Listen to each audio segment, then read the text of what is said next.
Good morning. How are you guys? We're doing fantastic. You've got what's sure to be a long and busy day ahead of you with caucus night tonight. Yeah, it is. This is an exciting day. It's kind of truly the start of the endorsement process in Minnesota. So we will be working on turnout all day long, and then I'll hit as many caucuses as I can tonight. It'll be fun. What's your message to those that are considering going to caucus tonight, or definitely are going, and you want to try to get them to show up as a Johnson delegate? What's your message? Number one, most conservative record of anyone running in this race. Number two, if you're looking for somebody who's actually going to change the culture in government from that of controlling and directing people to serving them and cleaning some house, I'm your guy, and I'm the strongest candidate based upon name recognition, more than 3 times as much cash on hand than any other candidate, and a proof that I can win independents by a large margin. I did it 4 years ago. Jeff Johnson, how much input do you have in your schedule this evening, and how do you go about sort of targeting where you're going to go? Is it kind of like we heard previously, where you try to hit as many as you can, or do you look at it through a different lens? Well, we have to be a little more strategic than that, simply because the big ones, a lot of them will meet all in one big room at the beginning, but then 15, 20 minutes into it, everybody breaks out into precincts. So we'll hit the biggest one we can that meets all together, and then we'll probably hit 1 or 2 others and just go from room to room. And what we're looking at is, are there some larger districts where we're just not going to be able to make it to their district convention? And if so, let's try to at least hit those on caucus night. But we haven't quite figured that out yet. So someone will tell me where to go today. Well, probably lots of people will. How important is this day for you and moving forward? I mean, it is kind of, it is sort of the start of the sorting of candidates. In your mind, how much emphasis do you not so much put on obviously being busy tonight and reaching as many people as you can, but sort of after this evening? Well, after this evening is when your organization shows whether you have it or not, because I think, as Keith mentioned earlier, I actually came in third, a distant third, in the straw poll 4 years ago, and people were writing me off for dead, and our organization was able to work to get our people through the process, and I was endorsed on the third ballot, I think it was. So tonight is important, but what happens after tonight is even more important. And tonight is more about getting those delegates that are firm Johnson supporters that are going to be at the state convention when the endorsement actually happens. What's the strategy in swaying somebody who is maybe caucusing but maybe undecided, and you want them to get firmly into the Johnson camp?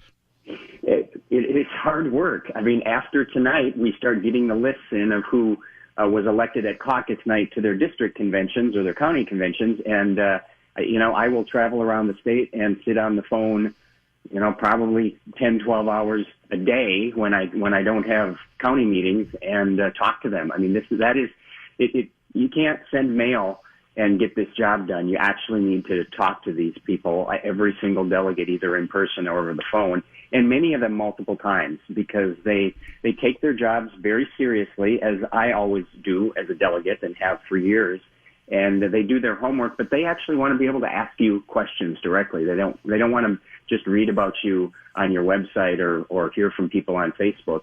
You need to put the time in, and that's crucial if you want to get endorsed. I'm sure you've had a lot of those conversations already.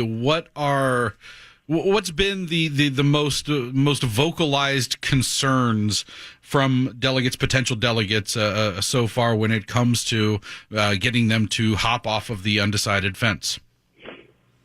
Who's going to win? I mean, I could go into issues. Immigration is a huge issue, refugee resettlement, the business climate, and whether we're actually growing jobs in the state. Education is always important to activists and school choice.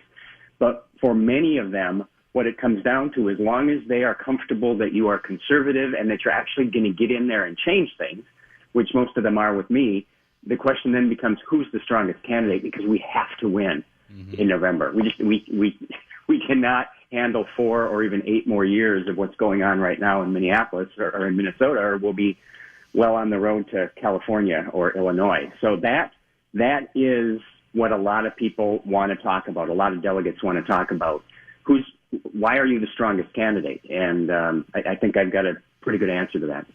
Well, what is that answer? Because I think, one of the most common criticisms that I'm sure you've heard and will continue to hear is that you did run before and you weren't successful. What have you learned from that time of running before that's made you a stronger candidate this time? Well, first of all, I think that the fact that I did run in 2014 is one of the things that makes me stronger than any other candidate in the race, because as I mentioned, we ran against an extremely popular incumbent with a huge outside money advantage, and I beat him by 10% with independents, running on a very conservative message, and that is crucial. My name recognition is far higher than any other Republican in the race, and you can see that from any public poll that has occurred. No one's even close, and starting on the 40-yard line instead of the 10, which is where I was last time, is a huge benefit, and I've proven in the last race and now again in this race that I'm a better fundraiser than anyone else in the race. But the other benefit of having run is that you do learn those lessons. And if you can't get better, if I can't recognize what we could have done and should have done better, I shouldn't be running. So the biggest mistake that we made, it was a tactical error, and that was focusing almost solely on independents the last 2 months of the race. I'd spent those first 15 months almost solely seeking Republican votes through an endorsement and then a really difficult primary. And we decided we have 3 months left. We got to go get independents. The party told us, don't worry about the base. We will make sure Republicans show up. And so I did that. And we won independents, but Republican turnout was dismal. And I learned a very painful and valuable lesson. Don't rely upon anyone else to get the base out. Make sure you as a candidate are out there convincing Republicans who don't know you to get off the couch and vote. And I won't make that mistake again. Talking with Jeff Johnson again, precinct caucuses tonight, sorting of candidates, and it's not just a Minnesota governor. Caucus goers will be starting the process for endorsing parties, candidates, the Senate seats, congressional seats, the House of Representatives. Do you pay attention at all to those other seats apart from the governor? And is there any sort of reading of the tea leaves, depending on how other individuals do? How close do you pay attention to those to the other processes for all those other seats? I probably won't pay close attention to that, but obviously if there's a big surprise in there, then you have to go back and look at it and say, well, does that mean we need to be focusing somewhere where we weren't? What will be interesting, because there are contested races for all three of these statewide seats, or the 2 Senate seats in the governor's race, as we are organizing to get our people through the process, there will be other campaigns even outside the governor's race who are doing the same thing. And so sometimes if you've got multiple slates in one district, that makes it more difficult. But that's something I can't control. So we'll put our head down and work for our campaign and get it done. Another thing out of your control, I asked Downey about this earlier, and I want to get your thoughts on it as well. There's a lot of chatter about Tim Pawlenty possibly entering this race and possibly forcing it into a primary, regardless of how the endorsement process goes. I know you've previously said that you intend to abide by the endorsement, but does the possibility of Pawlenty entering and a primary happening? Your thoughts on that first, and does that sort of change the calculation when it comes to the abiding by the decision to abide by the endorsement? It does not for me. I believe that the grassroots control our party, and I believe in the endorsement. I always have. So if someone else is endorsed, I will very enthusiastically help them in the race. And if there is an unfortunate primary this year, I will help them in the primary. I don't think an unendorsed candidate has much of a shot to win in the Republican primary. It happens with the DFL all the time, but it's not the way our party works. And, Tim is a friend of mine, but if he wants to kind of parachute in with, a few $million and thinks that is going to win a primary for him without actually getting to know the delegates on the ground, I think he will be sadly mistaken. It probably will be a long and rather ugly primary.